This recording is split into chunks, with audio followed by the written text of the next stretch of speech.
வணக்கம். வணக்கம். சமூக வலைதளங்களில் வாதிரியார் பற்றி பல்வேறு தகவல்கள் வருகிறது. வாதிரி அல்லது வாதிரியார் என்ற சொல்லிற்கு பொருள் ஏதும் உள்ளதா? வாதிரியார் என்பவர் யார்? வாதிரி அப்படிங்கிறது ஒரு தமிழ் சொல்லே கிடையாது. வாதிரி என்ற சமஸ்கிருத சொல்லுக்கு கடல் அப்படின்னு அர்த்தம். அதுக்கு ஆதாரம் என்ன எப்படி சொல்கிறோம்னா, 1934 ஸ்ரீமத் நிகமாந்த மகாதேசியன் அப்படிங்கிறவர் அதிகார சங்கிரக பாடல்கள் அப்படின்னு சமஸ்கிருத பாடல்களுக்கு தமிழாக்க உரை எழுதியிருக்காரு. அந்த புத்தகத்தில் 5வது பக்கத்தில் சாராஸ்வாதிரி அப்படிங்கிற சமஸ்கிருத சொல்லுக்கு அலைக்கடல் அப்படின்னு பொருள் எழுதியிருக்காரு. அது மட்டுமல்ல,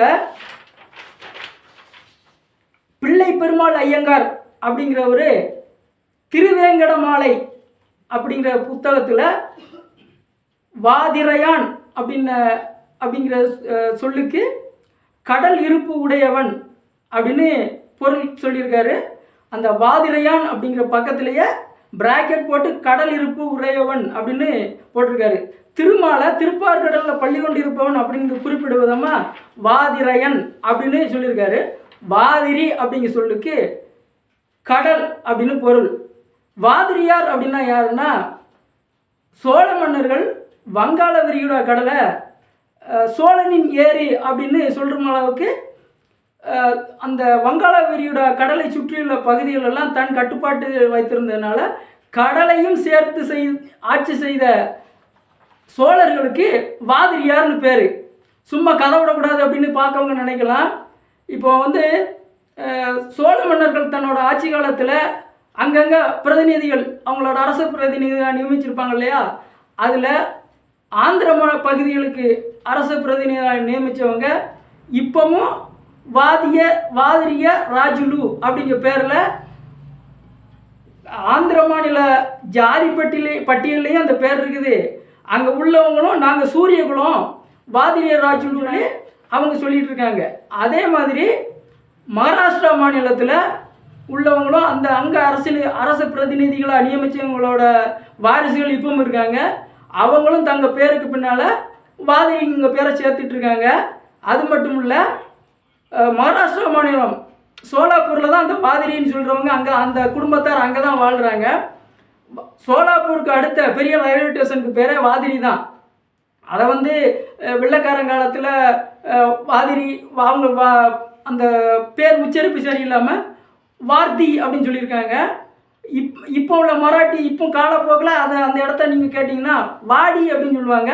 அந்த சோலாப்பூருக்கு அடுத்த ரயில்வே ஸ்டேஷனுக்கு பேர், பெரிய ரயில்வே ஸ்டேஷன், அதுக்கு பேர் வாதிரின்னு தான் பேர். அந்த சோழ மன்னர்களோட அரசு பிரதிநிதிகளோட குடும்பத்தாரும் அங்கே தான் வாழ்ந்துக்கிட்டு இருக்காங்க. அது மட்டும் இல்லை, 3ஆம் ராஜேந்திர சோழனும் அவர் மகன் அரசகண்ட ராமன் என்ற சேம பிள்ளையார் அப்படிங்கிறவங்களும் கடைசி மன்னர்கள் ஆட்சி செய்த பகுதி புதுக்கோட்டை மாவட்டத்தில் தான் இருக்குது. அங்கே தான் வாதிரிப்பட்டி அப்படிங்கிற ஊர் இருக்குது. இலங்கையிலையும் வாதிரி அப்படிங்கிற ஊர் இருக்குது. அங்கேயும் வாதிரியார் அப்படிங்கிற ஜாதி அங்கேயும் இருக்குது. கேரள மாநிலம் வயநாடு மாவட்டத்திலையும் வாதிரி அப்படிங்கிற ஊர் இருக்குது.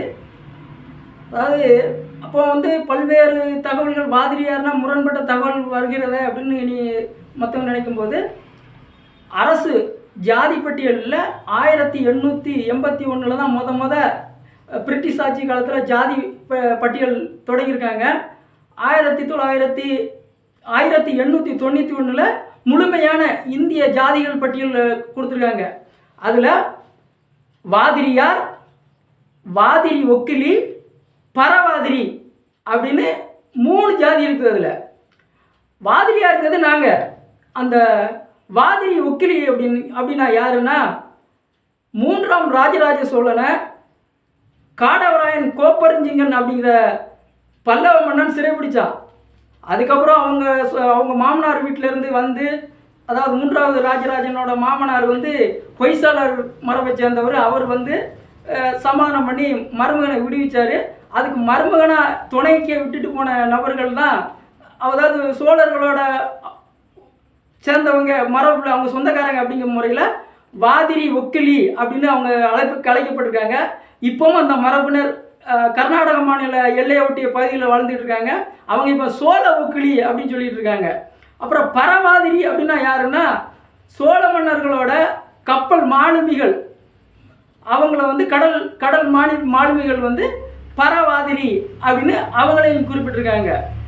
அப்போ வாதிரியார்னா நெசவுஜீரன் ஜாதி அப்படின்னு ஒரு கருத்து இருக்குதே அப்படின்னு ஏன் அப்படின்னா சோழ மன்னர்கள் தென்பகுதி ஆட்சி செய்யும்போது அவர்களுக்கு பாய்மர நெய்ய வந்த நெசவு ஜாதியினர் அவங்க கூட இங்கே தென்மா பகுதியிலே குடியேறிட்டாங்க. மன்னராட்சி முடிஞ்ச பிறகு தொடர்ந்து அவங்க நெசவு தொழிலே தொடர்ந்து செஞ்சுக்கிட்டு இருக்காங்க. இவங்களும் சோழர்களோட வந்த இவங்களும் நாங்களும் வாதிரி அப்படிங்கிற பேரை அவங்க பட்டமாக பயன்படுத்திக்கிட்டாங்க. வாதிரியார் வேறு, வாதிரியார்ங்க பேரை பட்டமாக பயன்படுத்துகிறவங்க வேறு. பட்டம் பயன்படுத்துகிறவங்க தான் நெசவு செய்கிறவங்க. வாதிரியார் அப்படிங்கிறவங்க நெசவு செய்கிறவங்க கிடையாது. உண்மையான வாதிரியார் என்ற ஜாதியை விட பட்டம்னு சொல்லிக்கிட்டு இருக்க நெசவாளிகள் அதிகமாக இருக்கிறதுனால பல்வேறு குழப்பங்கள் வந்துக்கிட்டு இருக்குது. வாதிரி அப்படிங்கிற சொல்லுக்கு கடல் என்பது பெயர், வாதிரியார் அப்படிங்கிற பேருக்கு கடலையும் சேர்த்து ஆட்சி செய்த சோழர்களுக்கு வாதிரியார் அப்படிங்கிறது பேர். நன்றி.